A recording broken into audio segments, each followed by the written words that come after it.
I'm a music teacher, and I have never heard the music from the Super Mario Bros. 3 soundtrack. Well, all of it. I've heard maybe the first two pieces, because I did play this game at Thanksgiving a couple times at my aunt's house when I was a little kid, so I can honestly tell you I've probably heard one or two of these pieces, but I can also honestly tell you I have not heard all of them, because I beat like the first level and then did not make it past there. So, join me as we discover hidden connections. You're going to learn something about music, and we're going to have a ton of fun along the way.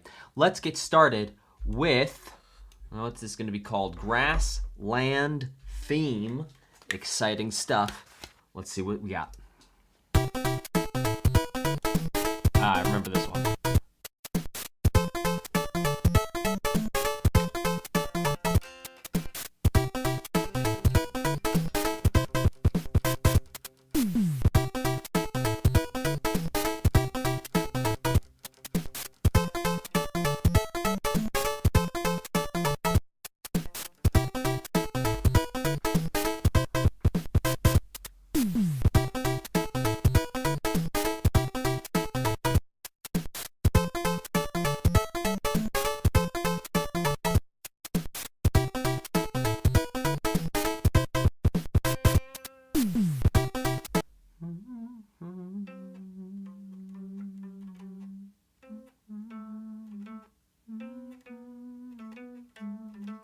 So we have like, can you hear the guitar?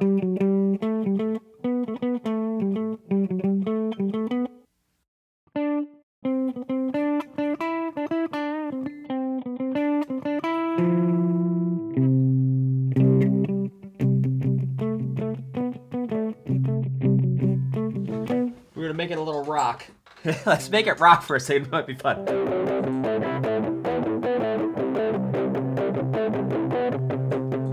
Without the headphones on. There we go.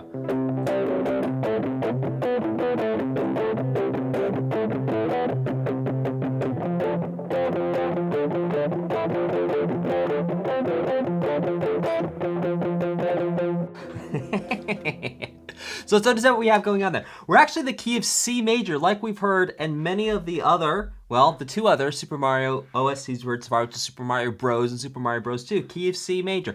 Great key to be in. What do we hear? We hear a 1 chord to, you might have guessed this already, a 4 chord. We've had some 1 and 4s and some 4s and 1s as well going on through these OST Mario expeditions we've been going on. Now, here's an interesting thing to think about, is what's happening here in the melody is, it's not really an arpeggio.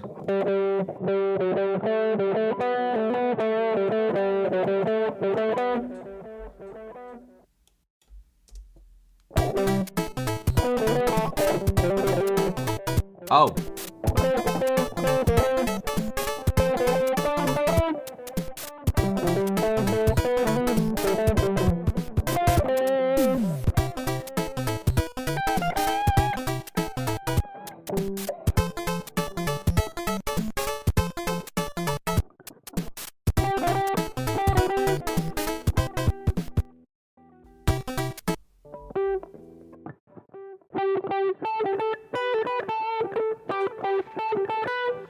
We're hearing scale degree 5, scale degree 6, scale degree 7. Now this 7 here is outlining, and I'm going to call this a 1 major 7. I'm also going to call this a 4 major 7, because what we hear next is relatively, and I'm going to explain this in a moment to you, relatively the same notes to where the chord starts. We hear,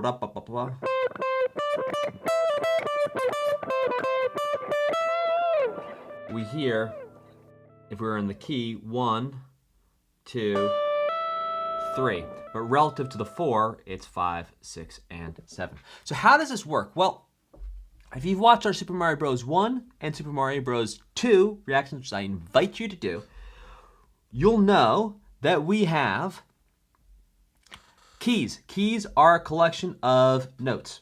7 notes, usually, is going to create the key.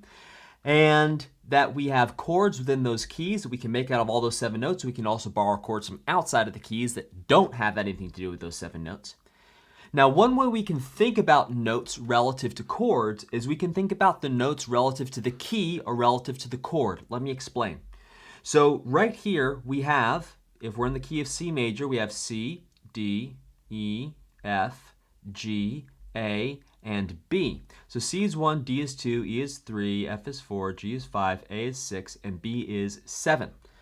And so we can see here, if we think about 5, 6, 7, as the notes that are being played, you can see, oh, we got a G, an A, and a B that are being played. Really cool stuff. Now, we can see on the next, for the F, we have 1, 2, 3 being played. All right, cool. What are those notes? Oh, it's C, D, E.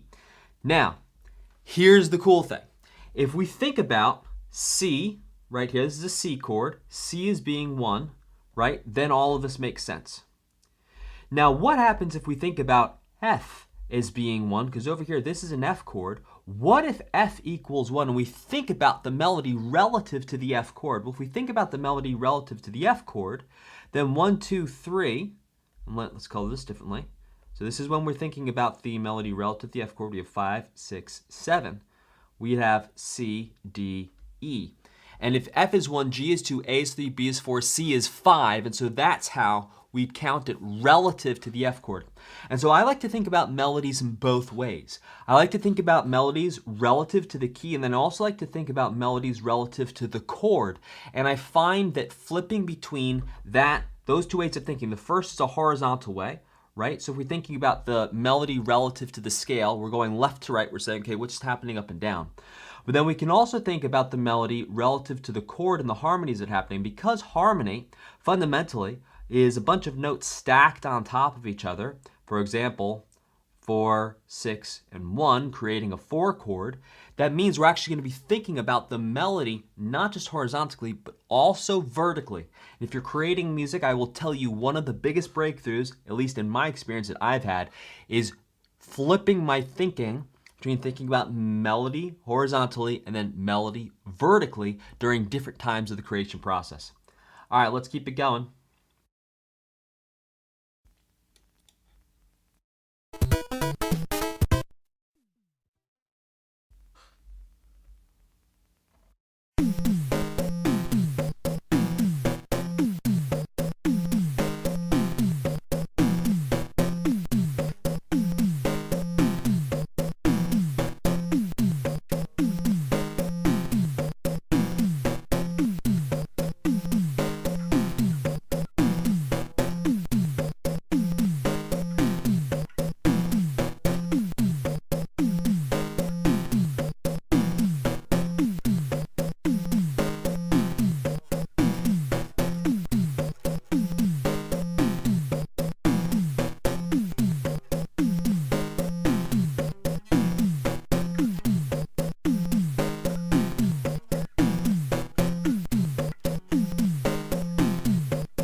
Oh, I'm mishearing that.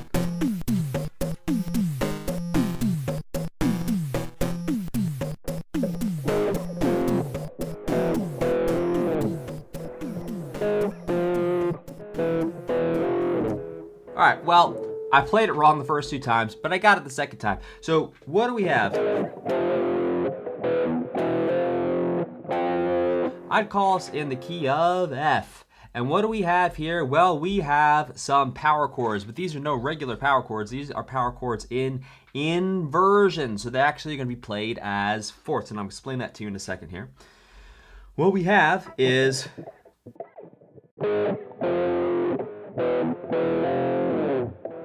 we have essentially flat 3, 5, first inversion, to 1, 5, first inversion power chord. That's okay. We'll just call it in inversion.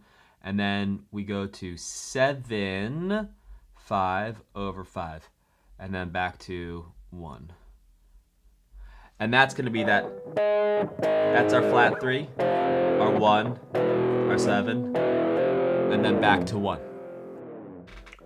So what do I mean by a power chord inversion? Well, a power chord is going to be when we start on the chord, it's going to be the 1 relative of the chord and then the 5 relative of the chord. So flat 3 is going to be A flat, so we're going to have an A flat. And then if we go up 5, that'll get us an E flat. The 1, if we go on F, we go up 5, it'll be C. The 7, if we start on 1, it'll be E. We go up 5, we're going to get B. How do I calculate? Just go E, F, G, A, B. In music after G, we go straight back to A. We don't go to H to figure out notes. And then we're back to C to F. Now, inversion means that we're going to take the highest note and actually pop it down here as being the lowest note. So what does that mean? That means instead of us going A, B, C, D, E, which would equal 5, we're going to put the E down here below. We're going to go E, F, G, A, which actually equals 4. So when we flip around a power chord that is normally a fifth, it's normally a 1 to 5 relationship. When we flip it around, it actually becomes a 1 to 4 relationship and does change the sound. So I'm going to play this for you as a 1 to 4 relationship as it is in the recording, and then I'm going to play it for you as a 1 to 5 relationship. So here is, that's our 1 to 4 relationship. Now, if we play that as a 1 to 5 relationship, it'll sound something like this. Or like this. Here's 1 to 4. Here it is 1 to 5. 1 to 4 again. 1 to 5. Type a 3 in the chat if you can hear that difference between the 1 to 4 and 1 to 5.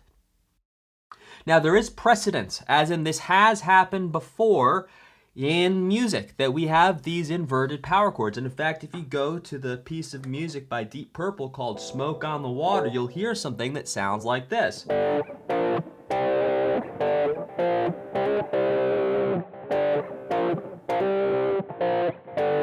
Which is playing with that 4 relationship, not the 5. Here it is one time with the 5 relationship. You'll hear it sounds different.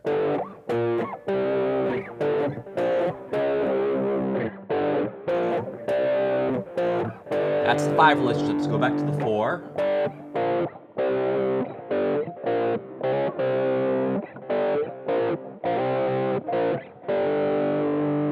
Cool stuff. So that's the difference between having that 4th relationship and that 5th relationship. They sound similar, but radically different. Let's keep it going.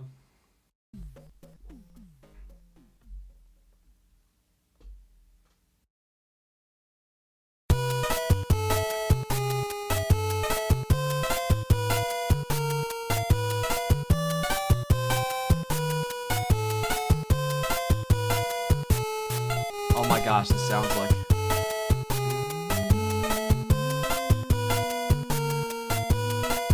There was another OST we listened to where it turns out it was the da-da, I love you, baby, and if it's quite alright, I know Davey. That like dance section that happens after that. There was another OST we had on this channel a couple months ago where I was like trying to figure out what piece it was. This reminds me of that as well. But let's actually break this down and understand what's going on here.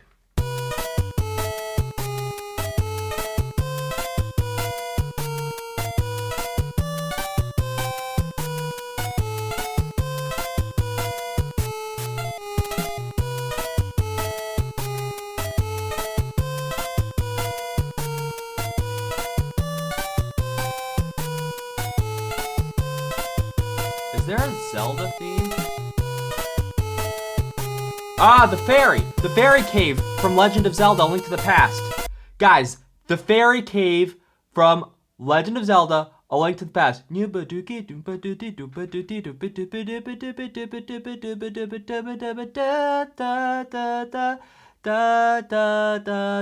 Tell me I'm wrong. Tell me in the chat right now that I'm wrong. Tell me I'm wrong. Tell me I'm wrong. How's that for a Koji Kondo connection? The Triple K. And now, on Music Theory for Gamers, it's time for the Triple K, the Koji Kondo connection. Dang, dude. Wow. Yeah. Wild. That's cool. The Koji Kondo connection. Wow. Oh, yeah, the Triple K. Yeah, no, I take that back. I did not think that through. Woo! Did not think that one through. Okay. Yep. Nope. Yep. Cool. Great. Yep. We figured that one out together. Okay. Oh boy. Well, okay. Yeah, no, it's not a good acronym. Was not thinking about that. Okay. We are now moving on. We are officially going back to the music, and I'm gonna stop having fun making acronyms because turns out when I have fun and I make acronyms, it doesn't always go so well. Well, look, at least you know I've got such an innocent heart. I'm here like not even thinking about such things. So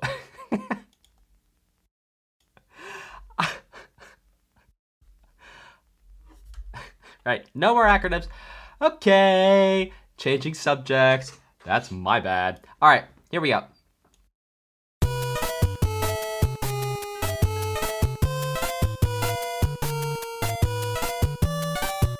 It's also like not tuned to A440, which is why it's taking me a minute to figure stuff out.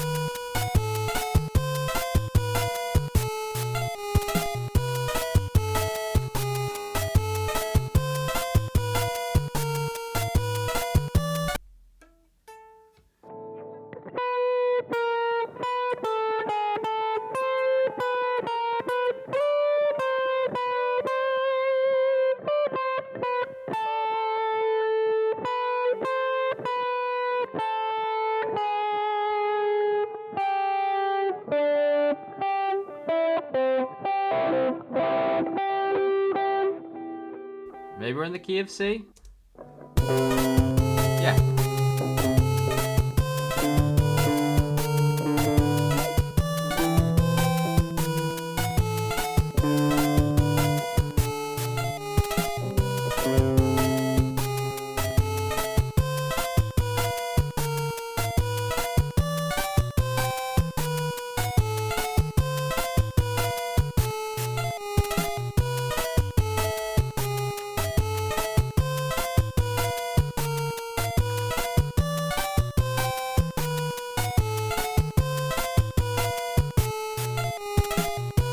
What is that last note?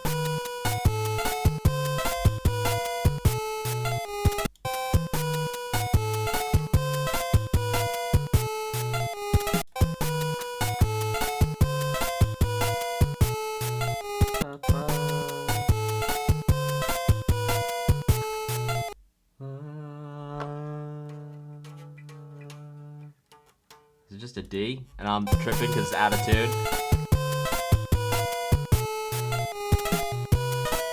D flat. Anyway. So what do we have going on? Basically, we're in the key of C again, and we have a chord progression approximating a 1 to a 2 minor to a 3 minor, and then to, I mean, I'd say we back to 2 minor and then like an implied. I'm gonna call it a 5 flat 9, if I'm not mistaken.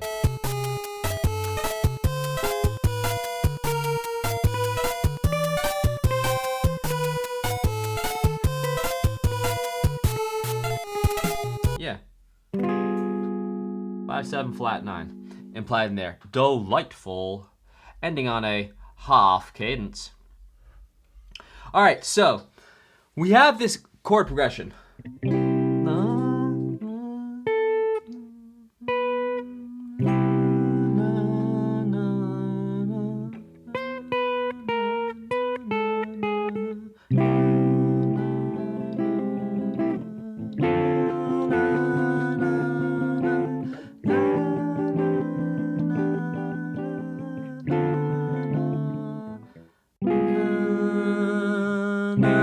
Okay, cool stuff. So let's understand what's happening in the melody too.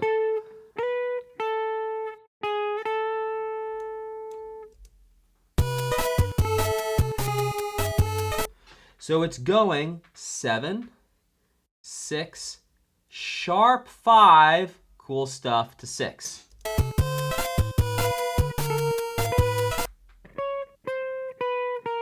Now starts off diatonic for the next part, goes 1, 7, and now it's going to go, well, I'm going to call it flat 7. Yes, I'm mixing sharps and flats, and what are you going to do about it? Complain! Or not. And then one diatonic gesture here of 2, 1, 7, 6. And I'll explain what diatonic means in a moment here.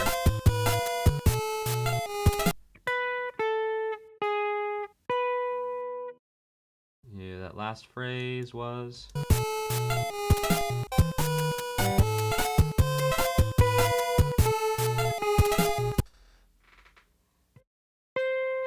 And then it's 1, 7, 6 to the... That's not a flat 9. I'm being silly. No, it is a flat 9. Yeah. Okay, to the sharp 5. Okay, so let's understand what's going on with this melody. Every time you're singing, I'm going to highlight them. This note, and this note. These are borrowed from outside of the key. What's the key? The key is our set of notes that we had right back up here. Our C, D, E, F, G, A, and B. And you'll notice that there's no extra little symbols attached to them. That is our group of notes for this key. C, D, E, F, G, A, and B. Now, if we go look at what's happening here, you'll notice every time I've highlighted a note here, there's an extra symbol attached to the note in front of it. And these extra symbols modify the sound of the note slightly, but they modify it slightly enough that it is no longer within the key. So what does that mean? It means it's borrowed from outside of the key. So I'm actually going to call this non-diatonic. Diatonic is a fancy music word for meaning it comes from the key. So all of these highlighted notes here, they're not diatonic notes. They're from outside of the key. So what do we have? We had, starts off diatonic. Borrowed, not from the key. Borrowed, not from the key. All diatonic. Now, starts off diatonic from outside the key. And so play around when you're creating your own melodies. Play around with bringing notes in that are from outside the key. Also notice how the notes were brought in. They were all brought in to be 1/2 step away from the next note. Half step, here, yeah, half step descending. But they're always 1/2 step away, right? So we have this little half step thing here, half step thing here, half step. So we're approaching it by half step, leaving it by half step. Let's listen one time. We have going down a half step, coming back up a half step. Going down a half step.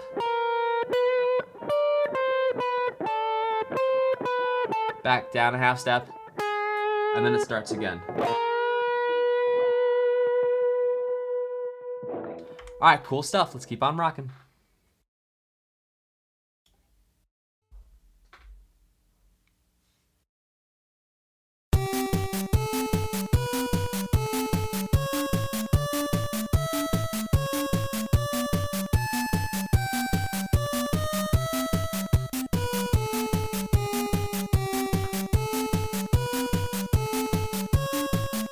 Oh.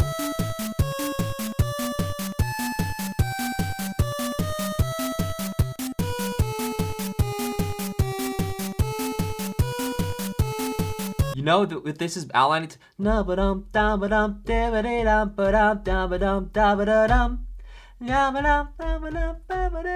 It's literally outlining a piece that we're later gonna see, because I know the next game. Well, yeah, the next game, Super Mario World. I played that one a whole lot. This is actually outlining that.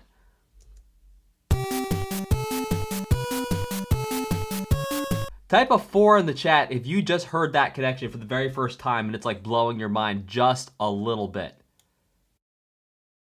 Yum yum ba dum bum ba dum dippity dum ba dum dum ba dum dum dum.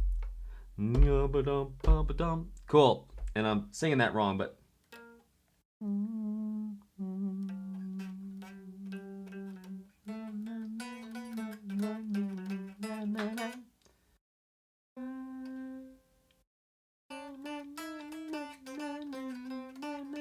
Which, by the way, is also kind of related to what we just heard before. Well, no. That was 2 pieces ago. Anyway, or 3 pieces ago. Anywho, all right, let's get back to this.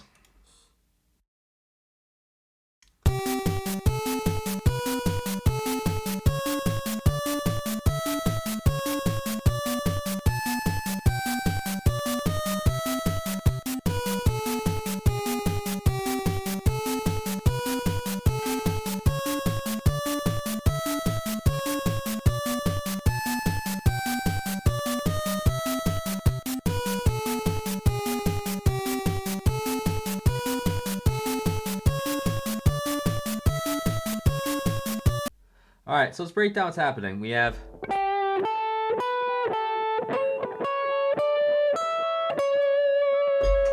so it feels like it's outlining a 1 to 4 to 5, but it's like the melody is borrowing so many notes from outside of the scale that that connection starts to feel a little tenuous. So it starts off diatonic. We've got 5, 6, 7, 6. Now it changes. Now we've got what is, and now here's the cool thing, relative to the 4, it's almost the same. So the notes from the key, it's going to be, I'm going to call this sharp 2, excuse me, flat 2, 2 to 3 to flat 2.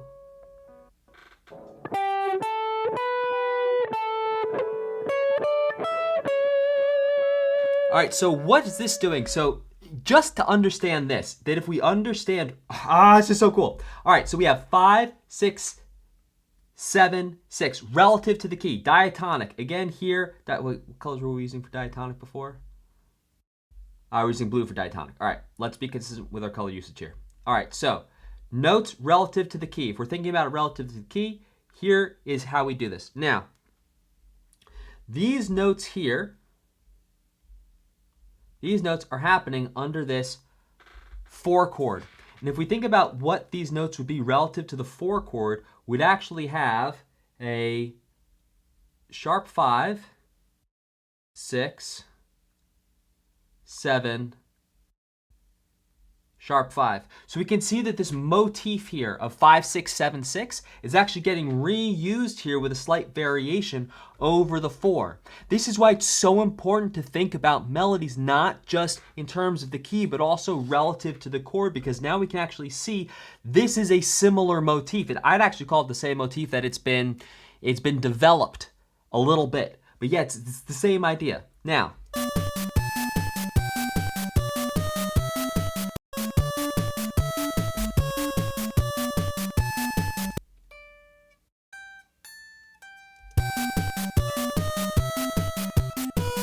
and then we have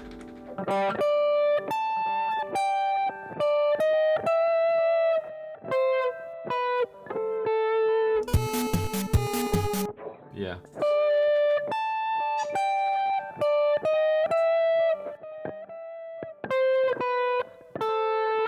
Right, no sick A.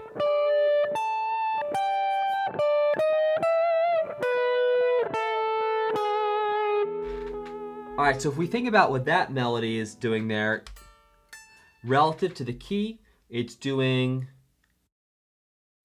2, 6, 5, 2, flat 3, regular 3,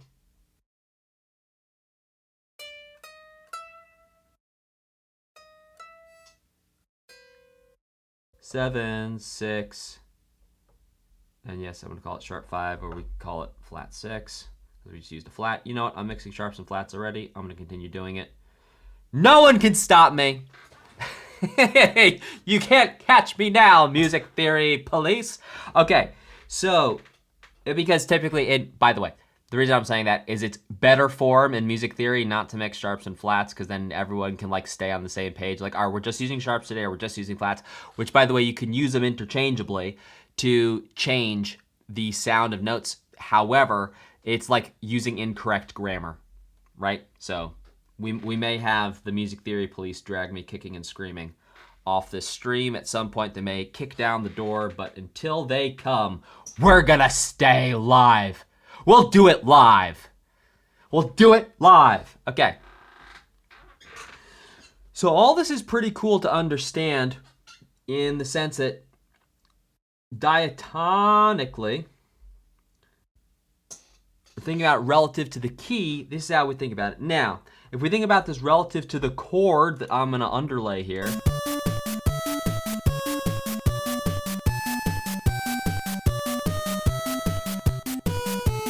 well, not even I'm gonna underlay it. That Koji Kondo's gonna do.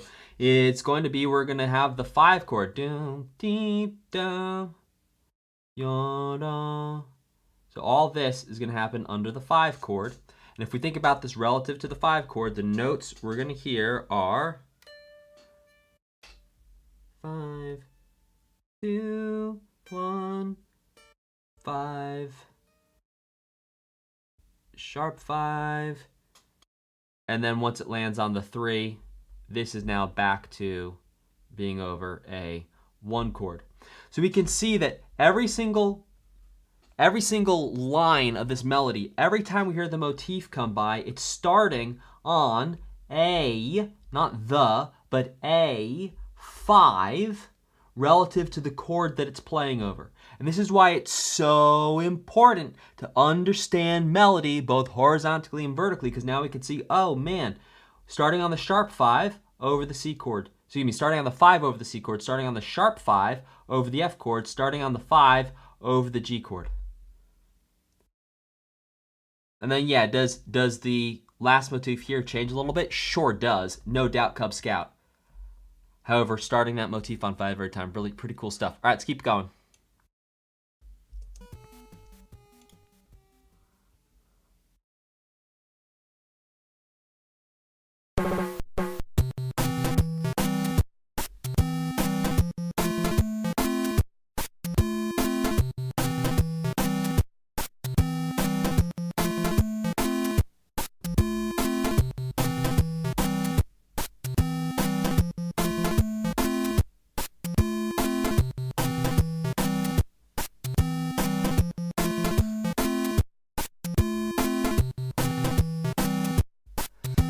Now, if you were a guessing person, would you guess what key we're in? Yeah, it's going to be C. If you're going to guess the chord progression, you might also have guessed it's going to be a 1-4 chord progression in the key of C with something approximating a reggae feel, or about as good as you're going to get a reggae feel given the technology constraints of the day. Cool stuff. Let's keep it going.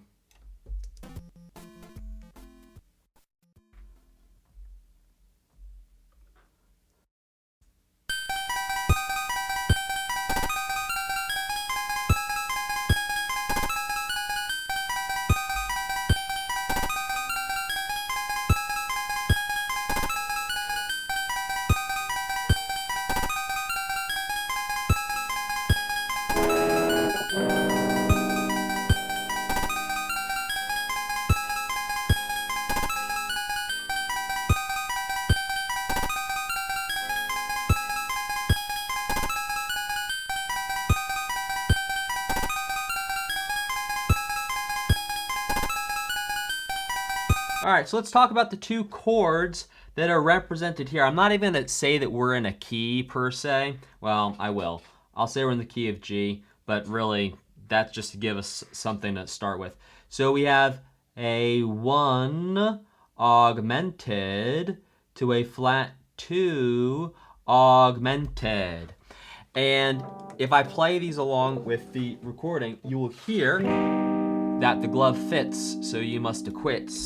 Here we go. Type a 2 in the chat if you can hear that those 2 things match. A little little out of tune, but it matches.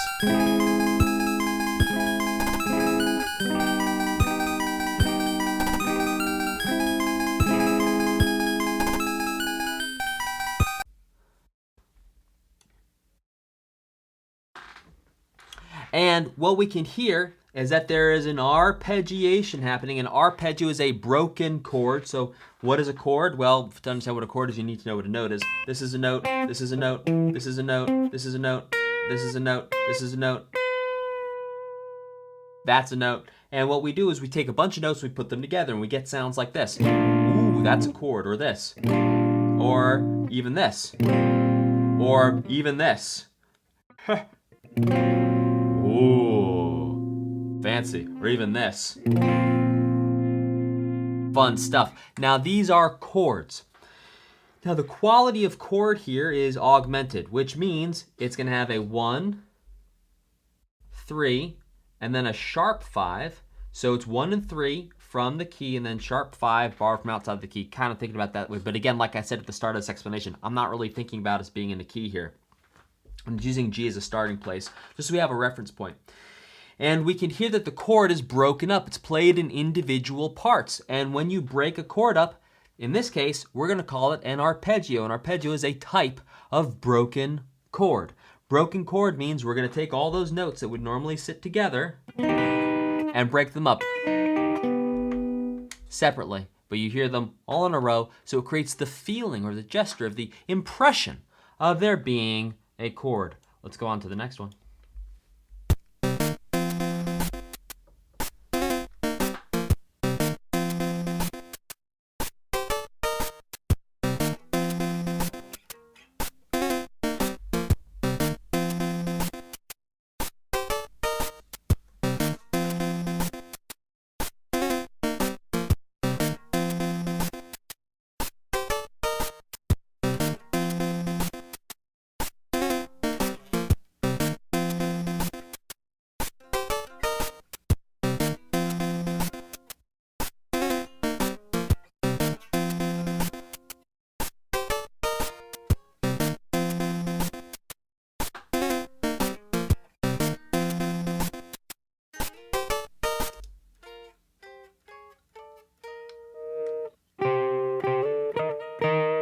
All right, let's put a little zhuzh on it.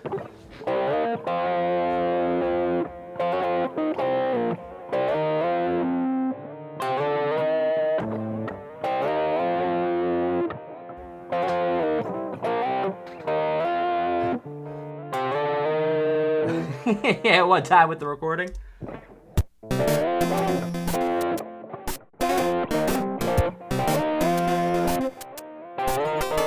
Ah.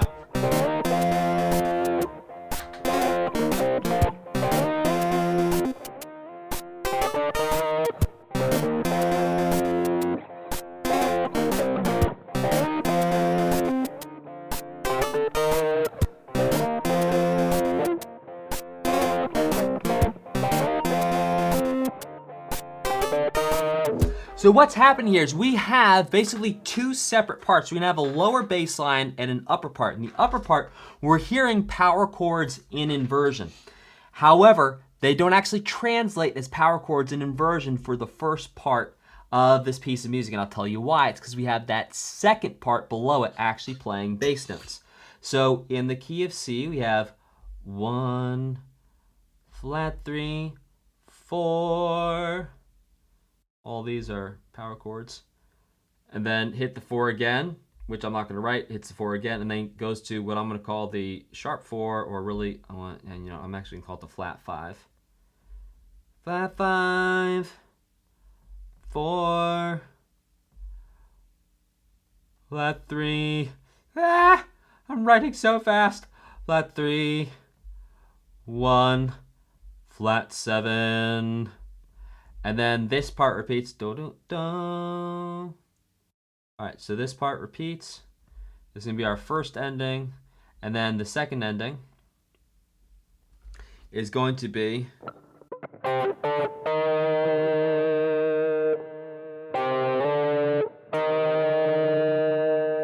it's kind of acting like the 4, kind of, sort of, because it's going to like the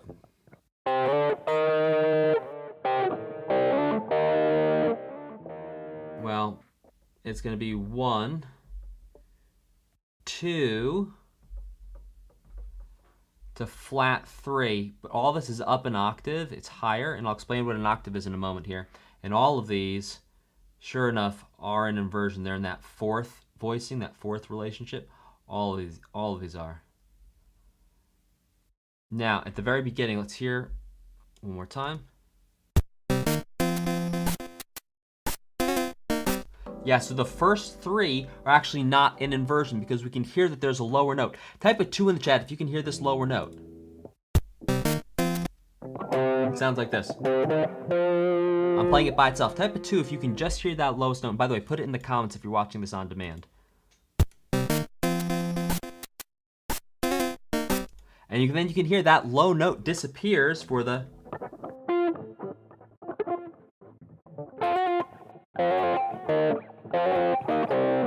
For that part, you don't hear the low note. Ah. Ah! There it is. So for that part, you don't actually hear the lower note, but for the first 3, it's there.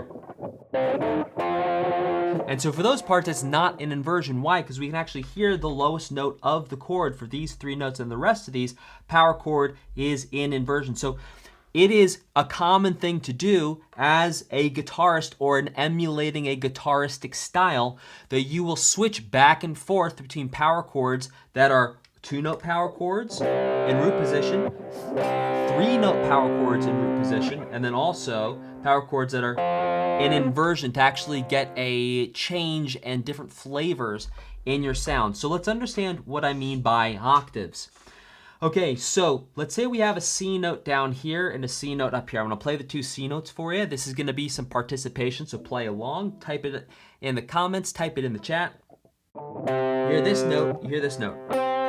Again, first note, second note. Now you might know nothing about music, but can you hear that there's some type of connection between these 2 notes? One sounds lower, one sounds higher, but somehow they are similar. Type the 2 in the chat if you can hear that these 2 notes are similar. Now the reason why they sound similar to your brain is actually kind of a cool explanation. Your brain is actually such a beautiful pattern matching machine that it's actually spotting this really cool thing, which is that this higher sound is actually vibrating, real term would be cycling, or we can think about it as oscillating, at twice the frequencies as the lower note. And the lower note is going at half the cycles per second as the higher note. So there's an actual mathematical connection between these 2 C notes, which is why they're both C. And that mathematical connection is that it's going at twice or half the frequency. So if you actually just imagine the sound wave like going like this, like just close your eyes, imagine all sound is just waves traveling through the air. So the lower sound is going like this, and the higher sound is going twice as fast. And that's how you can hear the connection between the 2, and that is the mathematical connection.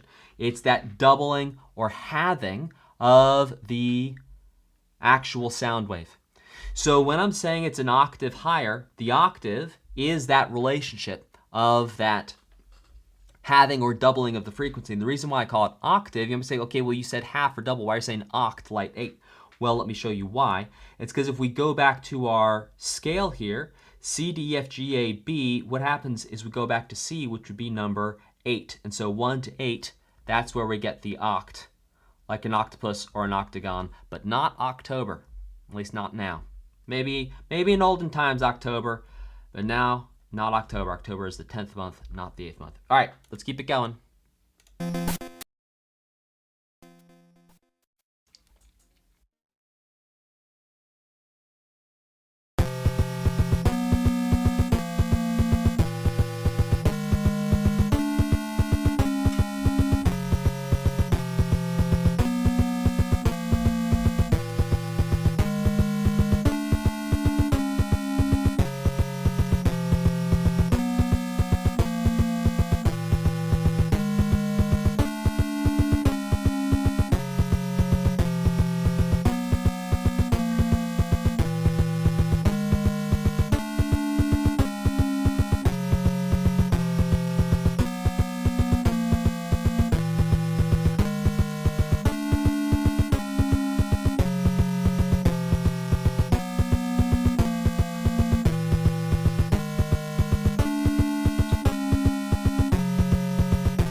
My guitar has been slightly out of tune with this music the whole time. We're gonna solve this.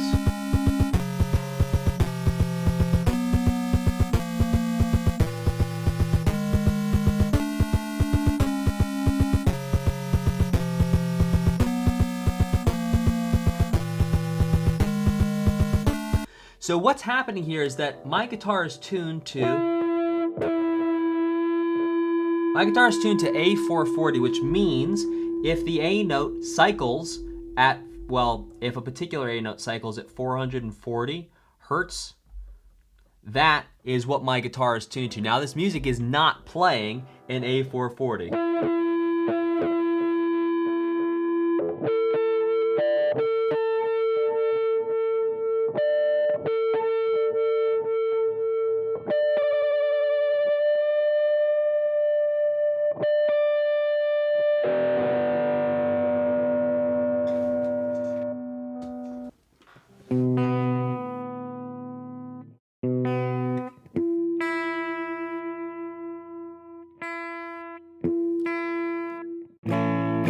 All right, let's give this a shot now.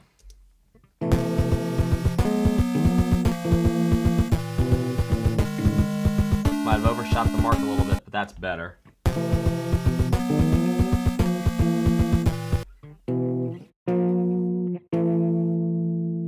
Did you need to come up or down?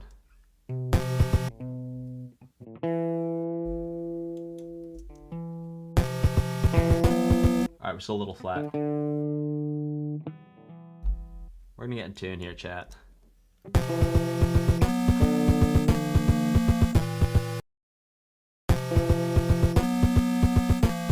little bit more.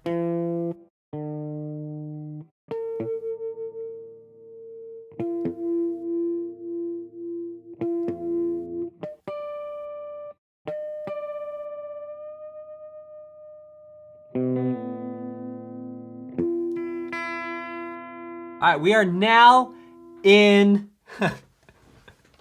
we're now in A Koji Kondo. All right, so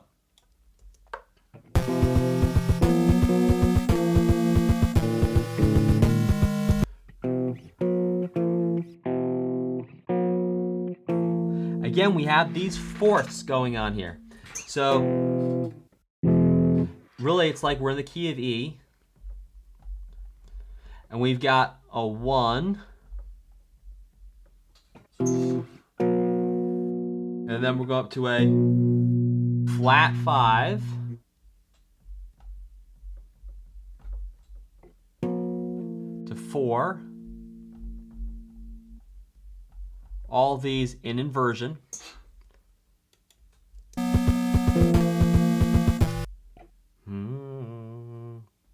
I'm not hearing that last one.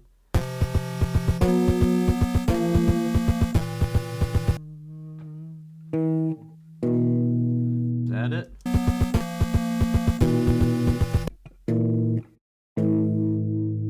Maybe it's a 5th now? No. Oh yeah. Oh, interesting.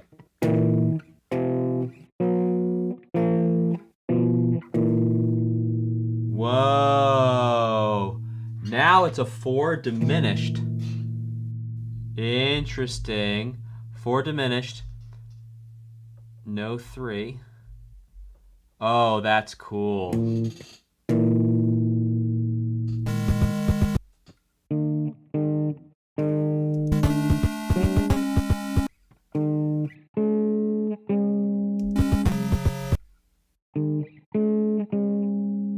Oh, cool. Now it goes to D.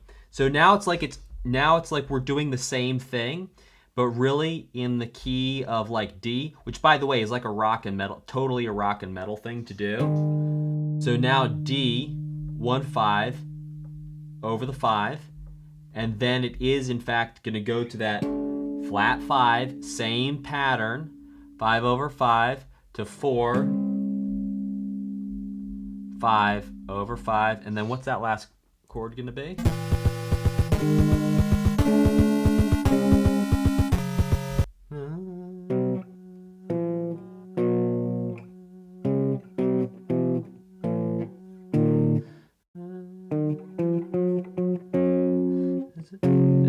flat, maybe?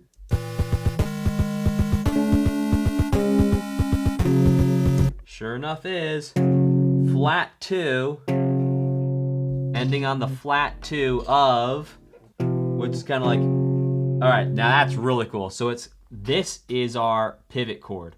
So it's like the flat 7/5 in first inversion, but it is also the flat 2 of E. This right here, a pivot chord. So a pivot chord is when we have a chord that sometimes it's shared by both keys, sometimes it's not.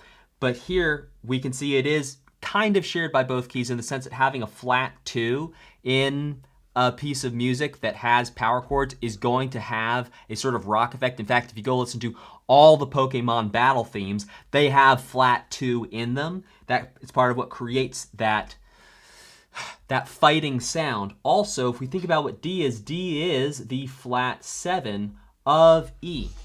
So let's play through this one time.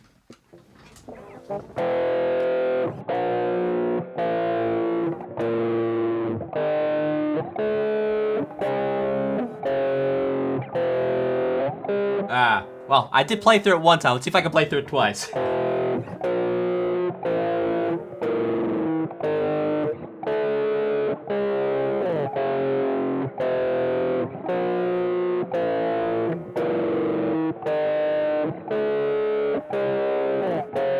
Yeah, we did it. Super, super cool. So we can see that we have what I'm going to call a riff. A riff is a repeated pattern that is low, that is usually rock related. So you hear low repeated patterns in rock sort of genres and styles. I'm going to call that a riff. We hear a riff. The riff is this right here. Bum, bee, bum, bum. And we see that same exact riff here repeated in a different key, if I'm not mistaken. Maybe I'm thinking about it. No, it's not D. It's going to be G. I apologize.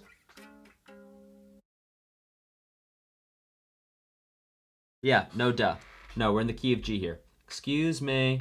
All right, we're in the key of G. However, everything still remains the same in terms of the Roman numerals. Yep, Roman numerals remain the same. We still have the flat 7. We still have the pivot chord that is, in fact, the flat 2 of E. So G is not the flat 7 of E, but it sure is the flat 3 of E. My head got turned around a little bit on that one. So there you go. Really, really cool stuff. Really, really cool. All right, let's keep it going.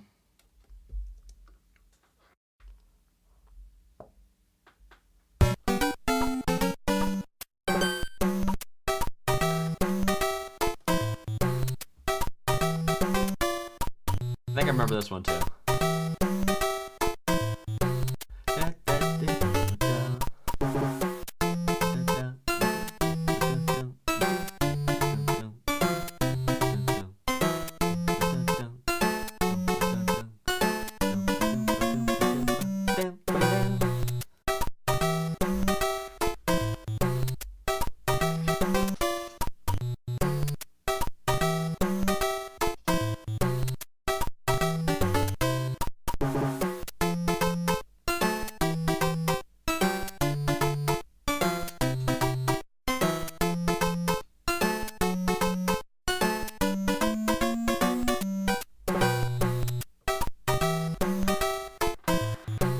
So what I want to bring your attention to on this piece of music is the pattern of the melody. So I'm just going to talk about the rhythm that we can hear in the melody. And the rhythm is going to be the pattern of just the pulses or the attacks in the melody, not necessarily the notes themselves in terms of how high or how low they sound. So if we listen to what's going on here, we hear right here, dun, dun, dun, dun, dun. That's our A. Dun, dun, dun, dun, dun. Now we're going to hear a variation on it. Dun, dun, dun, dun, dun,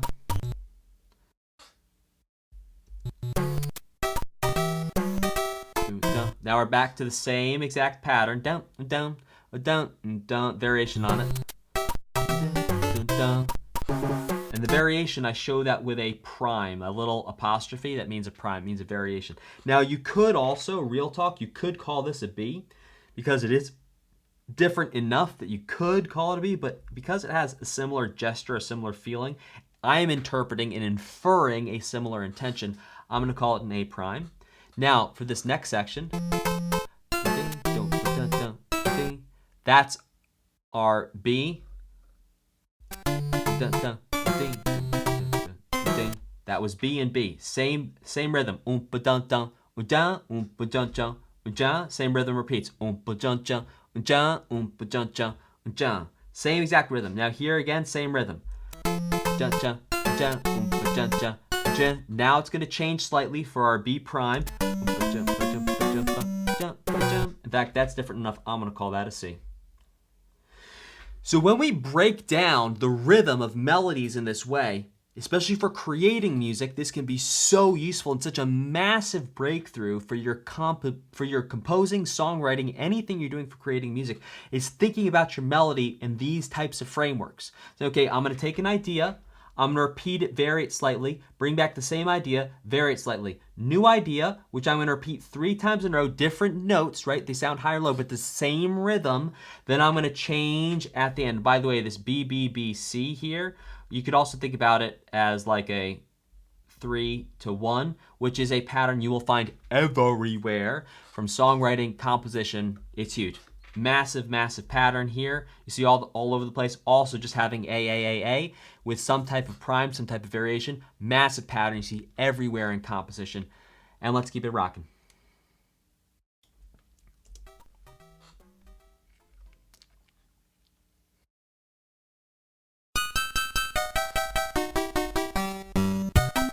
I also remember this one.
All right, I want to talk about articulations and bends in this piece of music and just point out the delicious, delicious contrast that's present here with the different articulations.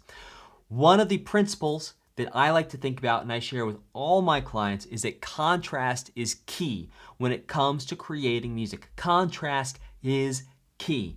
And we can see this principle being played out here. By the way, it's not a principle I invented, it's a principle I observed and then just spoke out loud, to be clear. So, what do we hear?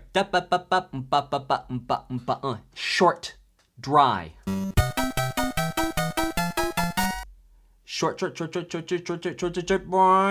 boing. That little bend there, boing, creates contrast from those shorts.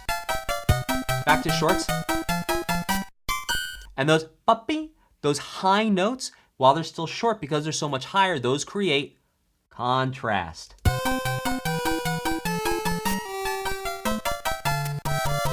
And right there, you could hear the ba-do-do was long. Listen to it.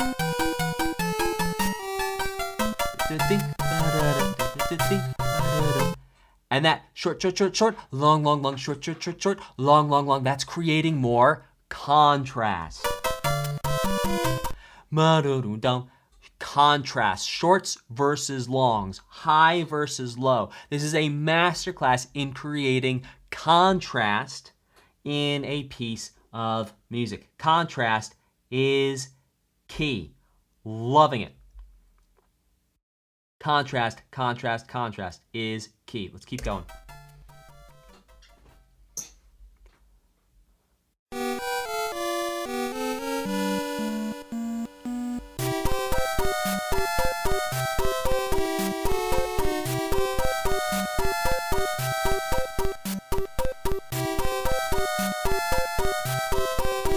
Oh my gosh.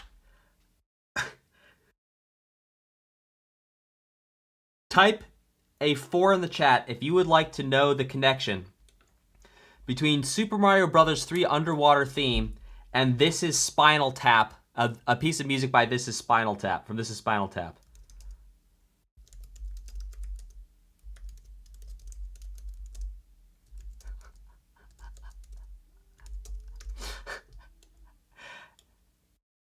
And I'm only getting this one because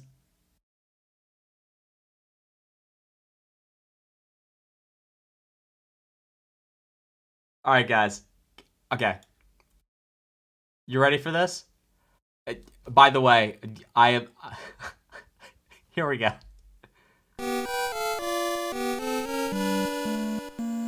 The thicker the cushion, the deeper the pushing. That's what I said. Thicker the waistband, the deeper the quicksand. That's what I said. I think it's the thicker the cushion, the better the pushing. Guys, okay, so seriously though. Seriously, hey, focus up now. Focus. We're back on track. I call this class back to order.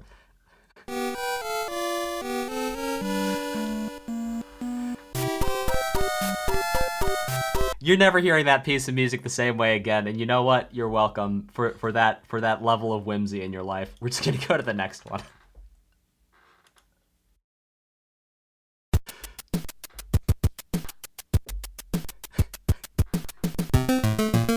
Oh, cool.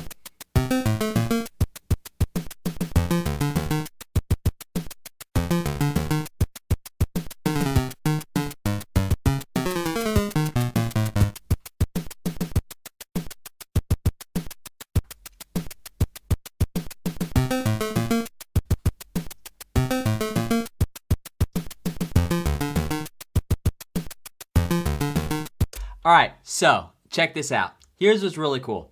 We heard this underground theme. Last time we heard it, it was paired up in groups of 6. It was like, well, what key are we in here?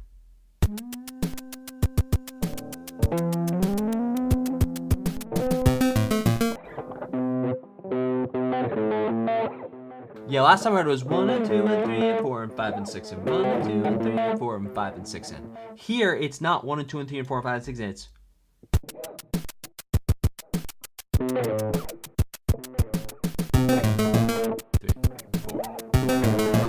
3, 4.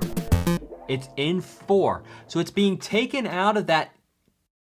It's being taken out of that world of 6, where, by the way, there were no drums happening, and now we can actually hear drums behind it. We're in solid 4/4 land here, whereas before it was maybe like a 6/4, but not really compound.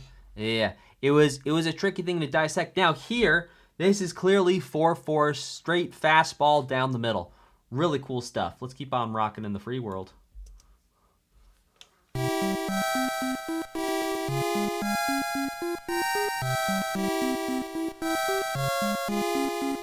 Sounds like a victory theme from Pokemon.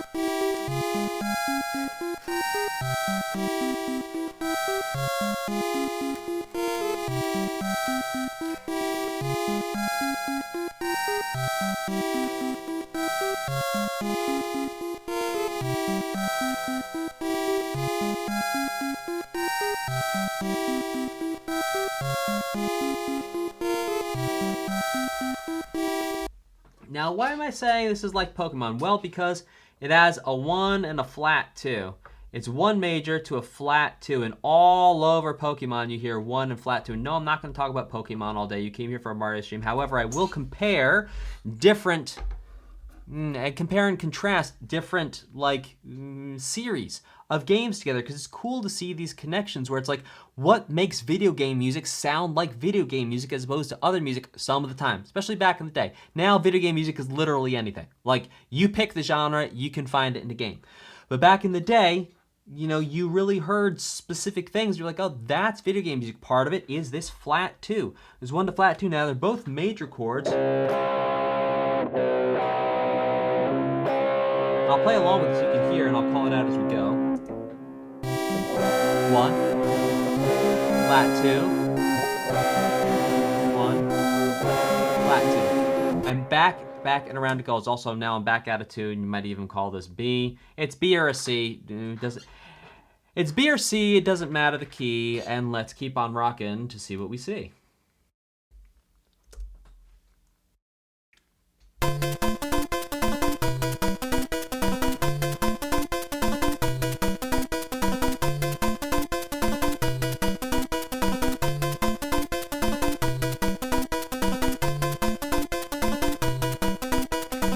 Well, the Starman theme, he's waiting in the sky. He'd like to come and meet us, but he thinks he'll blow our minds. And I didn't know what time it was, and in fact, I will tell you, the lights were low, oh, oh. And if you get that, you can lean back on your radio, oh, oh, oh. Now, we can hear the same chord progression here in Starman. I'm still going to call it C, and I'm still going to call it no, excuse me, not a 4 to 1, rather a 2 to 1. This is, we can actually hear it's the same notes as in the previous games, the previous games, Super Mario Bros. And Super Mario Bros. 2. This is the same exact thing. We can hear in the lower voice, and then in the top voice. It's note for note exactly the same. Note for note.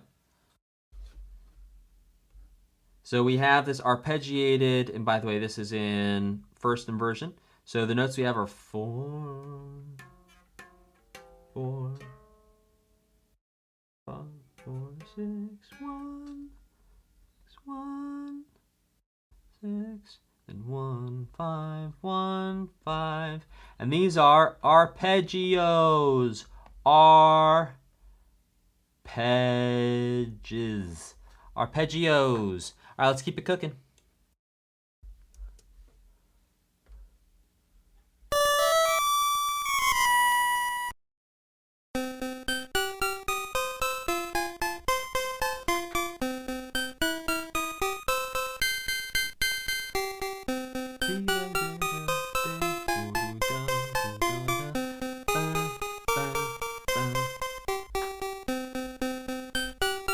Let's talk about rhythm alteration.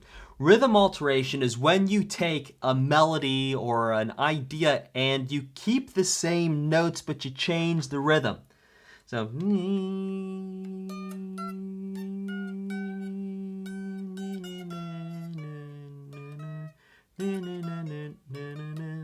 we have the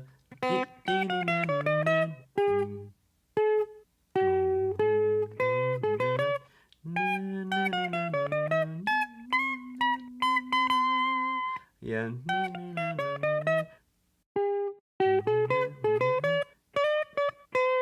Which is what we normally hear. Now, there's a couple different ways we could alter this rhythm. Let's put a little zhuzh on it. Let's have some fun. Oh, I play it right this time. All right, let's change the rhythm.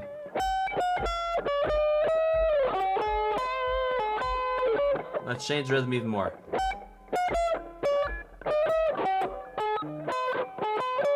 Can you still recognize it? Type a 2 in the chat if you can still recognize it. I'm going to change it again.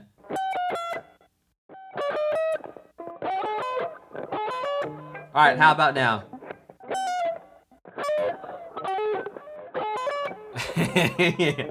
Or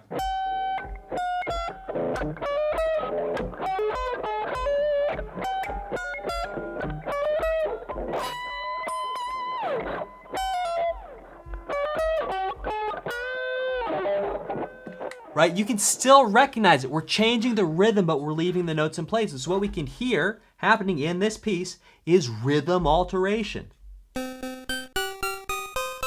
Yeah, adding a note. Yeah, thanks. Yeah. And here, it's removing a couple notes here or there. But the point is, you can hear the same gesture, but it's changing the rhythm. But you can still recognize that piece of music coming through, even though the rhythm has been changed.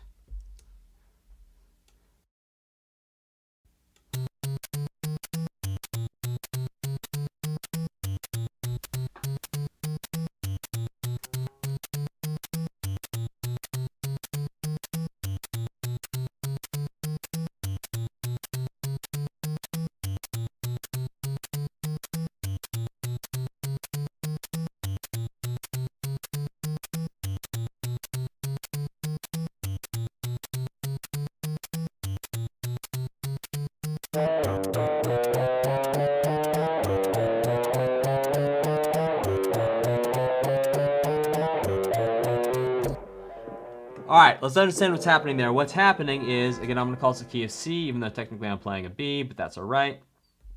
All right, we're in the key of C, and we're doing a 1 to 5. So we're walking up chromatically, not diatonically, but chromatically to the third. So 1, flat 2, 2, flat 3, 3. And there's 1 and 3 because we start and end on the 3. That's what's tying down the feeling of it being a major chord. And then it goes to the 5. 5, 6. No, it's 5, flat 7. 5, flat 7. 7, 1. And what I'm going to do is I'm going to highlight for you all of the notes in green that are not diatonic. Boom, boom, boom. So you can see again playing around with these non-diatonic notes, these chromatic notes from outside of the key, layering them in, laying them in is making this feeling of playfulness. Also, critically, as we've seen before in this OST, approaching them by half step, well, except here, so leaving by half step, approaching and leaving many by half step, in this case not approaching by half step, but leaving by half step. This chromatic sound, if we were to summarize the chromatic sound of Super Mario Bros. 3, we would say it's chromatic half steps that are approached and left by half step most of the time. And sometimes, you know, getting to them, you won't have a half step. Getting out of them, you won't have a half step. But by and large, that's the sound. All right, let's keep on cooking.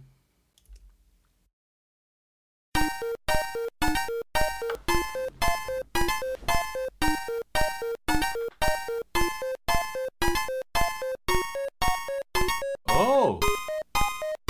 Oh!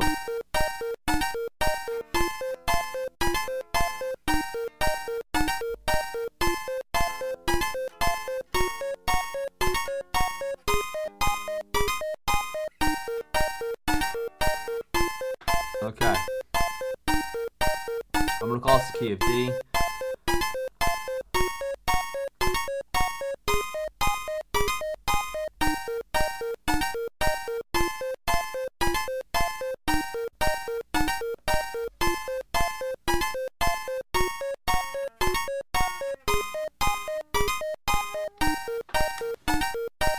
All right, and what's the lower voice doing? The lower voice is doing a 1-5-1 arpeggiation. In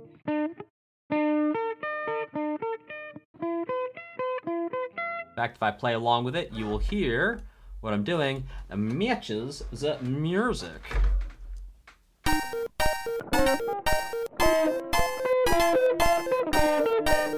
Attitude.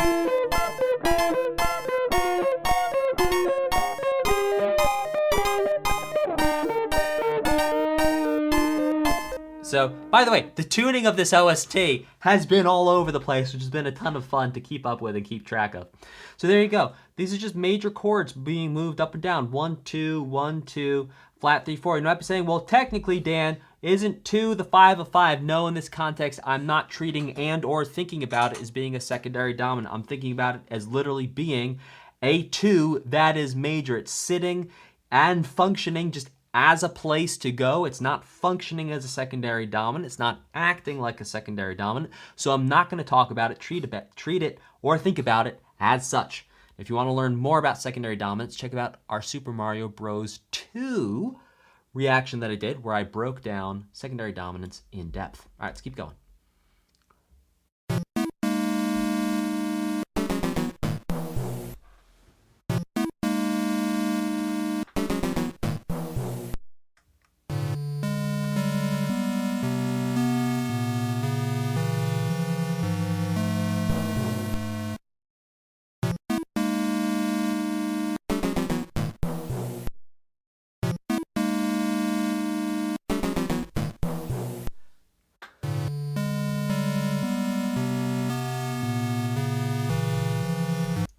I could be misremembering, but this also might be the first Mario OST we're actually hearing percussion in.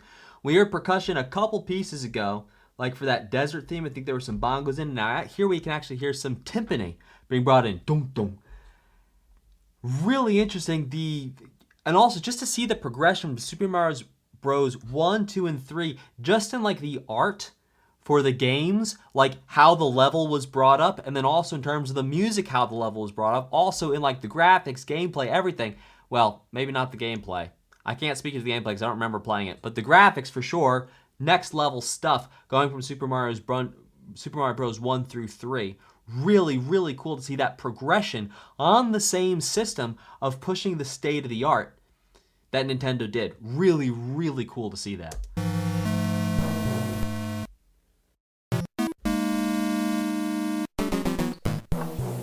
Yeah, so that right there, the gum gum, that's timpani. I'm gonna select this out for you. Right there where I pointed, dum dum. I'm gonna play it for you one more time.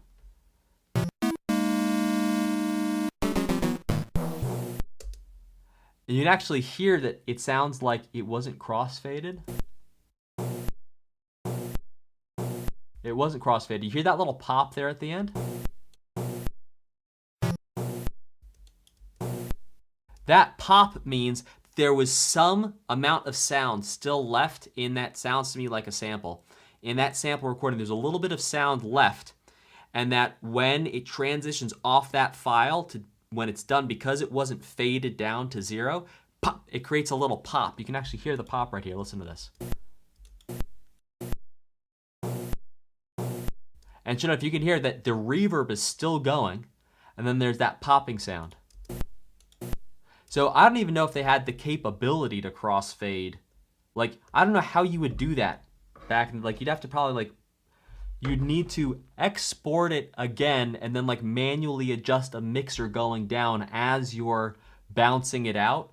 Back in the day, like, using tape and stuff, like, that would have been gnarly. And by the way, the first things I recorded on tapes. So my first recordings I ever made were literally using tape decks with tape machines. So I know what it's like to bounce things around. And yeah, if you wanted to change that, you would need to like bounce it again somewhere and then actually be really strategic with how you faded it out. Interesting stuff. Let's keep going.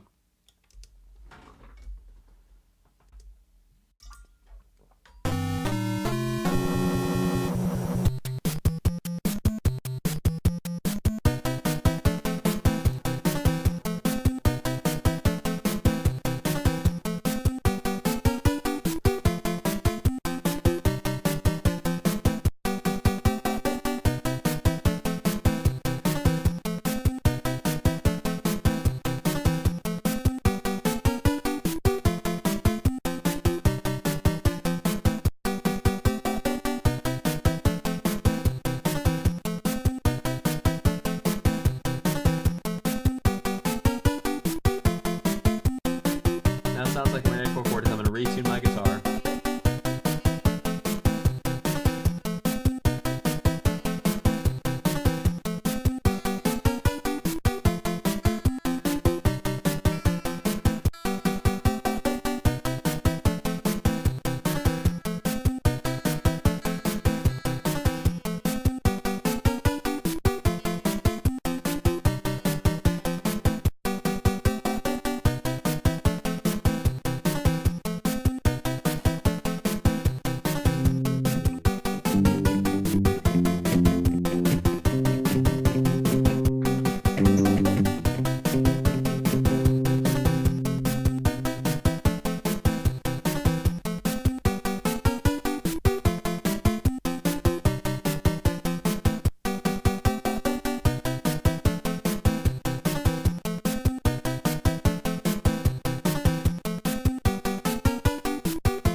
So this, we can hear this tying directly back to the blues.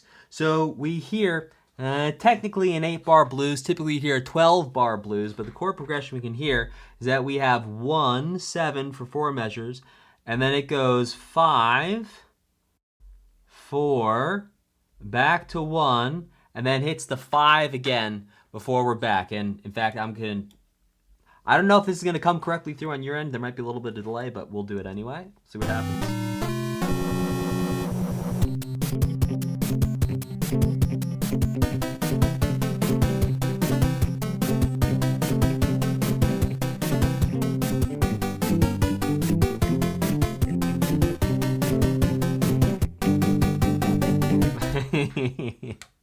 Yeah, basic blues progression.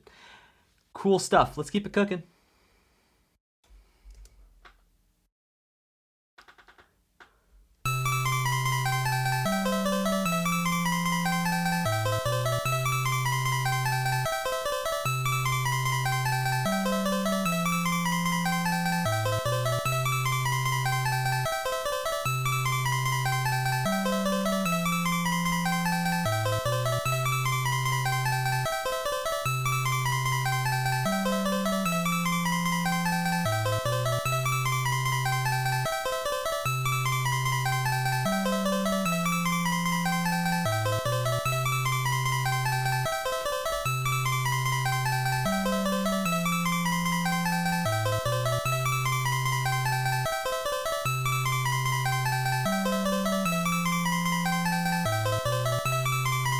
All right, so the bass note here is going.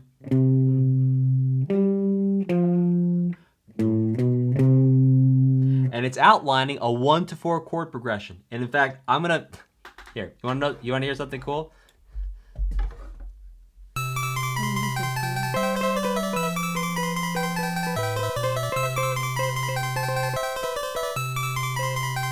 I know it's backwards.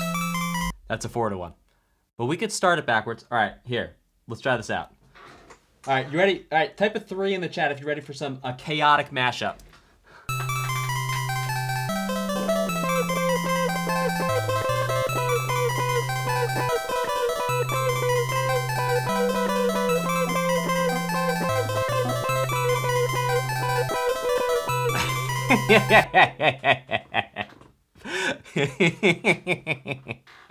Absolute chaos. Absolute chaos. So what I was doing there is I was overlaying part of the Starman motif over this because it's the same chords, just different order. Yeah, that was a fair bit of chaos. All right, let's keep it going.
Well, I didn't catch the second part there, so I'm gonna grab the second part real quick.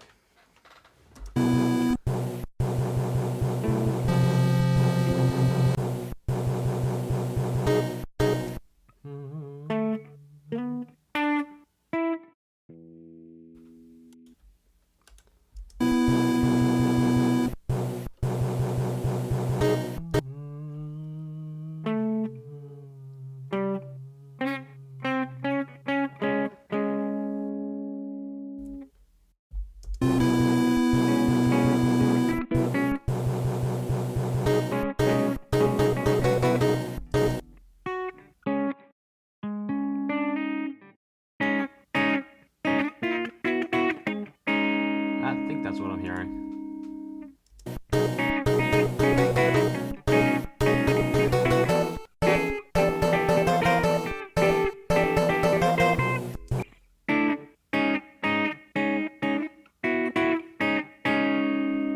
might be what I'm hearing.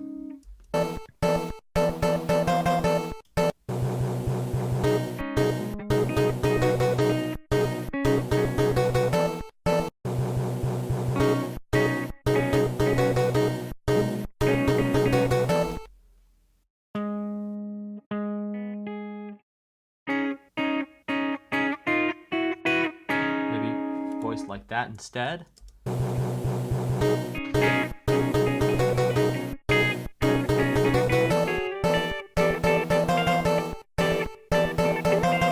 There we go. Okay. Whoa, cool stuff. All right, we're back to the key of F for a minute here, which you've seen a couple times in this OST. And we're hearing a 1, 5, and then it goes to a 1, 5, an octave up, and then to a 7, 5, and then that repeats. That repeats 2 times. Then it's like this.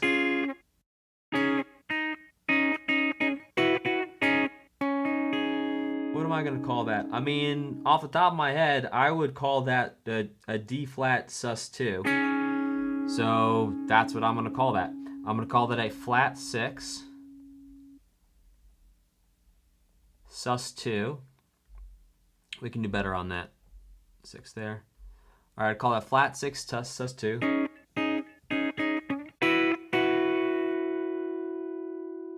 Going up to a 7. But really this flat 2, it's going to the flat 3. I'm going to call it the flat 3 of, I'm going to call it the flat 3 of flat 6. Why? Because of how the music is structured, I'm calling it the flat 3 of flat 6. And I know that might not make a ton of sense right now, but like when you think about riffs, a lot of times it's relative movement. So because riffs are relative movement between different ideas, I'm going to keep representing this as a relative movement. So I'm going to call it the flat 3 of flat 6. And if you want to know more about the of thing, we did cover that in Super Mario Bros. 2 reaction. I invite you to go watch that. And then we have what happens after that.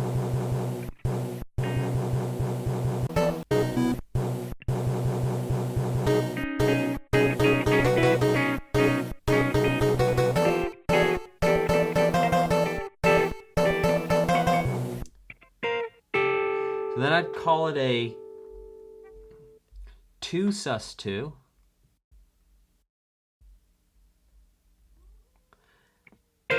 And then we could technically call that a 4. But again, I'm going to call this the flat 3 of 2. And again, that's not a 5, that's a sus2. In both cases. And there you have this piece, this airship piece. Really cool, really threatening, and interesting to see this idea of taking this. We start somewhere, we go up to the flat 3 of that thing, right? So we start here. Excuse me. We are live. The flat 6, we go to the flat 3, and then we go to the 2, and then the flat 2 of the, the flat 3 of the 2. All right, let's keep it going.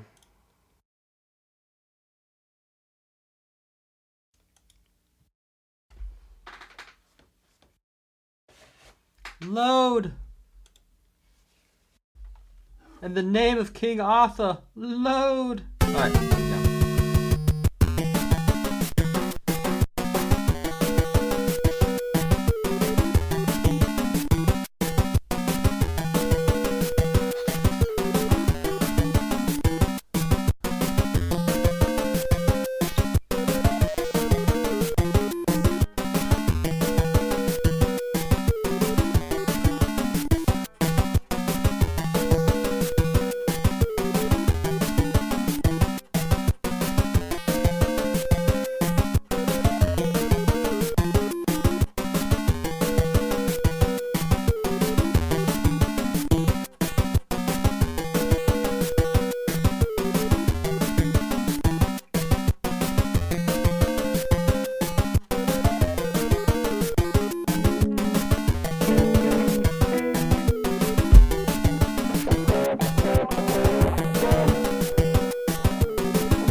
I'm actually going to describe this piece of music in broad terms as being like the key of C minor, like a 1 to a flat 2, 5. But what's happening above this is these chromatic movements of...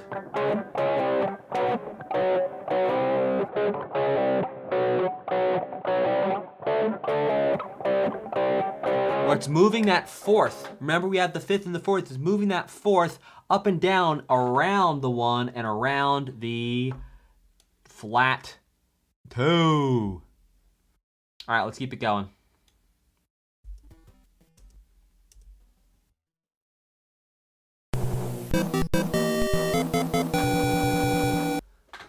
Dun, dun, dun, dun, dun, dun, dun. Let's bring it back.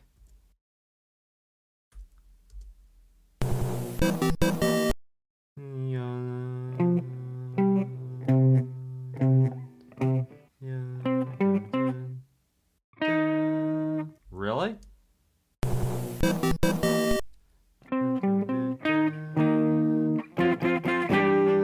Interesting.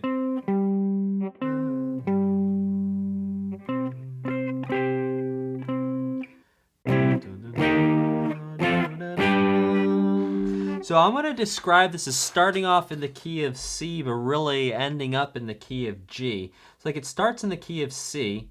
Then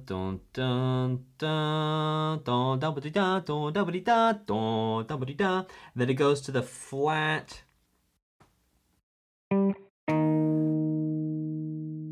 flat 3 of C, aka the flat 6 of G. So really we're going to G now.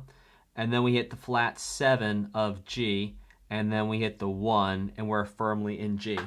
And so what's happening here is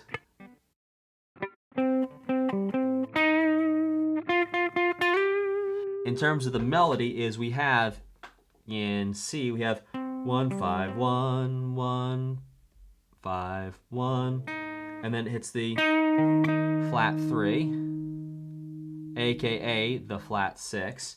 And then the melody here, we're in the key of G, is now flat 7, 1.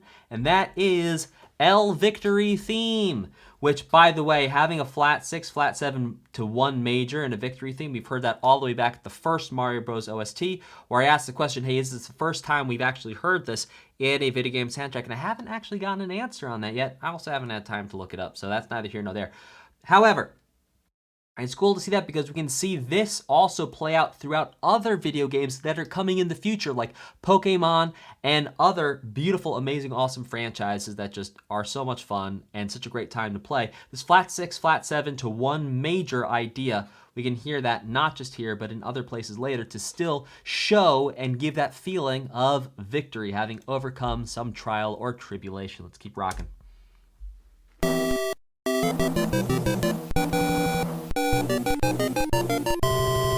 And guess what we heard right at the end there? Guess, put it in the chat.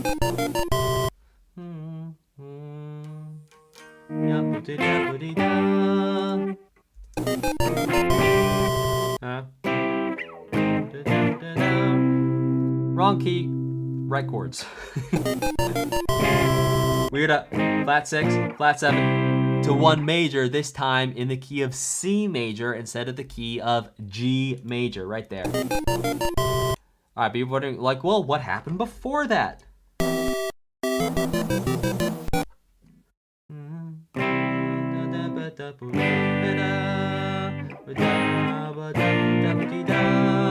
really, to my ear, what's going on there, but let's listen to it one time.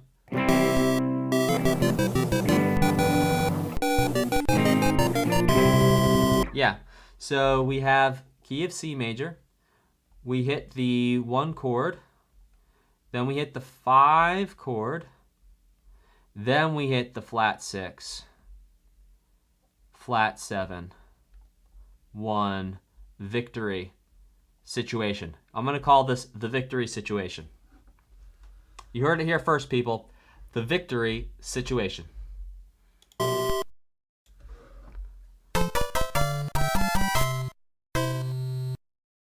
Yeah, we'll leave that one alone.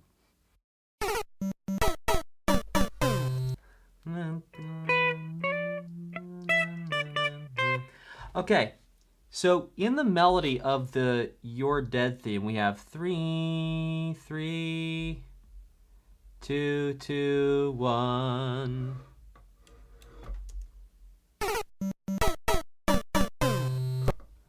And what's happening in the lower notes?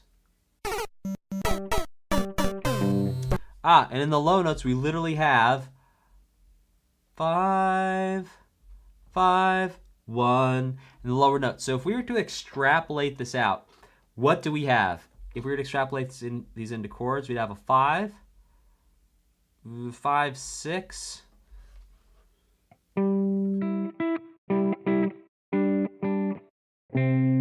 Is really what we have.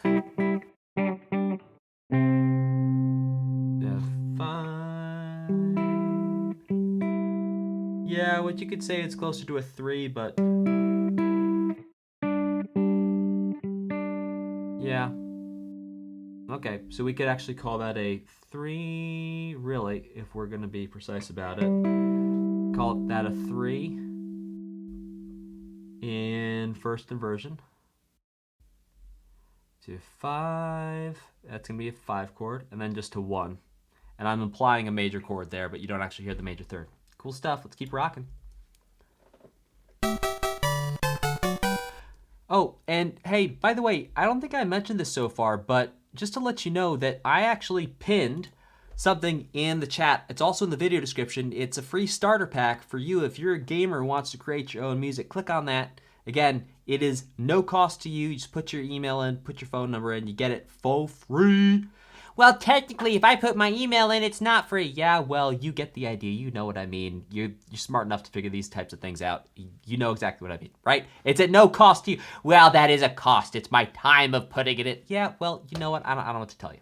Okay, so you go ahead, you register, you're gonna get free video game starter pack. I literally made it for you to help you start creating your own music. I'm a gamer, I create music. You're a gamer, you wanna create music. I've done it, I wanna help you out. Again, no cost to you. Click on that. It's in the video description. It's in the chat. Click on it and get it. All right, let's keep on going here. My whole thing is helping gamers create music, which is why I'm telling you to go get that. So, you know, you're a gamer. You want to create music. Get it. I'm help you make music. All right, here we go.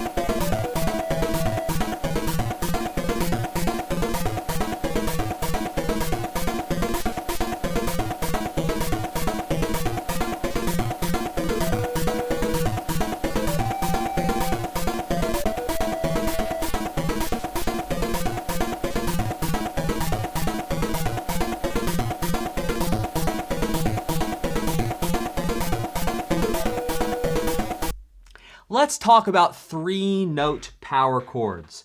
So 3-note power chords, typically we think of them as being 1, 5, 8. Remember we talked about that 1 and 8 a little earlier and how there's like the mathematical similarity between the two.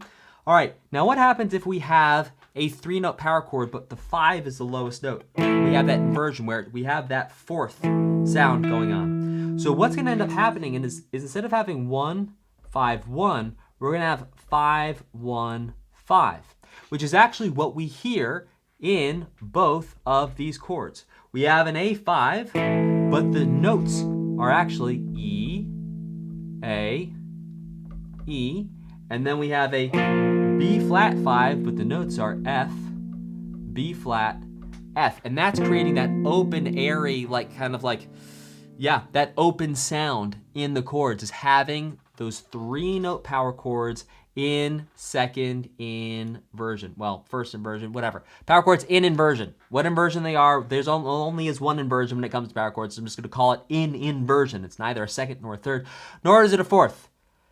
It arrives precisely when it means to. And it means to arrive in the, you know, inversion that it's in.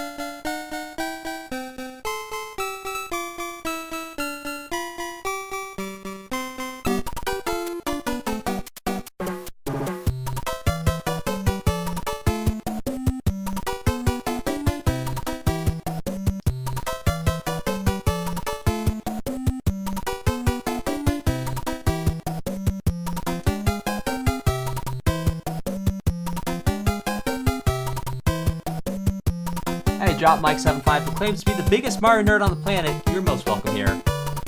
Drop Mike 75.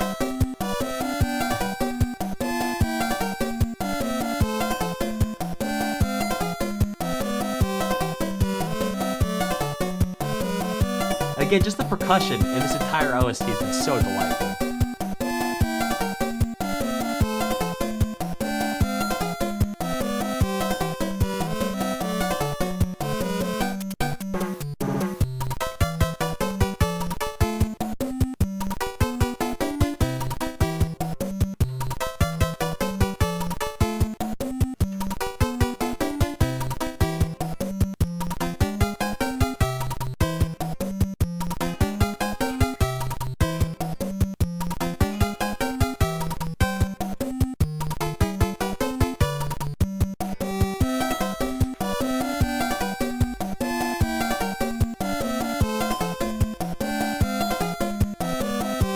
I hope this repeats because I'll grab it the second time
Alright, so if we look at the chord progression for this piece of music, we have a 1-2-5-1 key of C major. That's how it starts off. And I'm paraphrasing. Now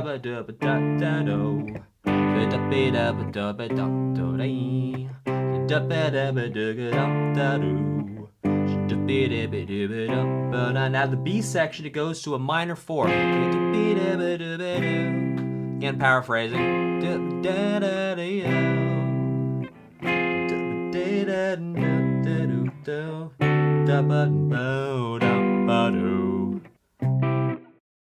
That's A in the B section. I didn't have the C section down by the time it just took me too long to write the A and B. But there you go. That's the breakdown of this here. I will tell you that out of the three, Super Mario Bros. 1, 2, and 3, we could clearly hear such a gap, a leap, a jump in just the level of production of the music. Not just the percussion, but the length of the OST. First off, we heard, if I'm not mistaken, we heard something in the neighborhood of 20% more music in this OST versus the first ones. Like the first ones, or maybe it might even be 50% more. Might even be 100% more than the first one. The first one might have only had like 15 tracks. Point is, like the first one we listened to, it took me like less than 30 minutes to get through the whole thing. And now we're going through this. It's really, really delightful to see this just, going through 1, 2, 3 and seeing the music evolve and seeing it grow and feeling the, I don't know about you, but for me, maybe just because I played 3 a little bit more than I did 2 or 1, the emotions of the music get deeper. And yeah, there you go. All right, cool. Thanks so much for hanging out. I will see you in the next one. Take care and goodbye.